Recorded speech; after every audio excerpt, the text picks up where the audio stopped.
এবং বিভিন্ন জায়গা থেকে আমাদের আমন্ত্রণে সারা দিয়ে এখানে কষ্ট করেছেন আমার সম্মানিত শিক্ষকবৃন্দ, সাংবাদিক বন্ধুগণ এবং সাতারাশি ডেভেলপমেন্ট সোসাইটির কর্মকর্তাবৃন্দ।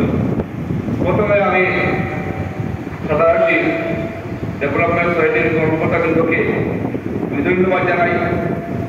আমার করিম সাহেব, নজরুল সাহেব যে প্রস্তাব দিয়েছিলেন যেমন এমন একজন মহাপুরুষ যার কারণে 2008 সালে সরকার শিক্ষা দিবস হিসেবে পালন করে আসছে অফিসে, সেই মানুষের জন্য কিছু করা যায় কিনা। ওরা তখন বলল, হ্যাঁ আমরা এটা করা উচিত।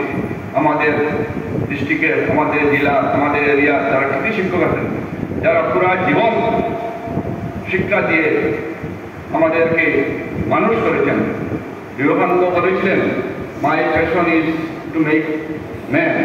আপনারা মানুষ করে এসেছেন, আপনাদের করা মানুষ পৃথিবীর কোনায় কোনায় ডাক্তার, ইঞ্জিনিয়ার, সায়েন্টিস্ট সবাই আপনাদের নিরলস পরিশ্রমে আজ আমরাও অনেক উন্নতি করতে পেরেছি। তো আমার নজরুল ভাই বলেছেন আমাদের ফ্যামিলির কথা। আমার বাবা শিক্ষক ছিলেন, জানেন, এই করিমগঞ্জ গভর্নমেন্ট হাই স্কুল থেকে রিটায়ারমেন্ট করেছেন, ফার্স্ট ইয়ার টিচার ছিলেন। আমার সবার বড় ভাই মরহুম আব্দুল কুদ্দুস সাহেব, উনিও ডক্টর আব্দুল কুদ্দুস মারা গেছেন 2004 সালে। উনিও নিউ ইয়র্কে ইঞ্জিনিয়ারিং কলেজে প্রফেসর ছিলেন। আমার আরেক ভাই হাফিজুল ইসলাম, উনি নগরদের প্রিন্সিপাল প্লাস গুয়াহাটি ইউনিভার্সিটির প্রফেসর ছিলেন। আমিও ইনিশিয়ালি আসাম ইঞ্জিনিয়ারিং কলেজের লেকচারার ছিলাম 1 বছর। তারপরে আমি পিডব্লিউডি অন্যটা নিয়ে এসে যাই। দুর্ভাগ্য আমি থাকতে পারি না, এখন আমার অনেক কষ্ট হয়। আমি কেন এই শিক্ষা জগতে থাকলাম না, থাকলে হয়তো আসতো আমি আপনাদের সঙ্গে সম্মাননা পেতাম।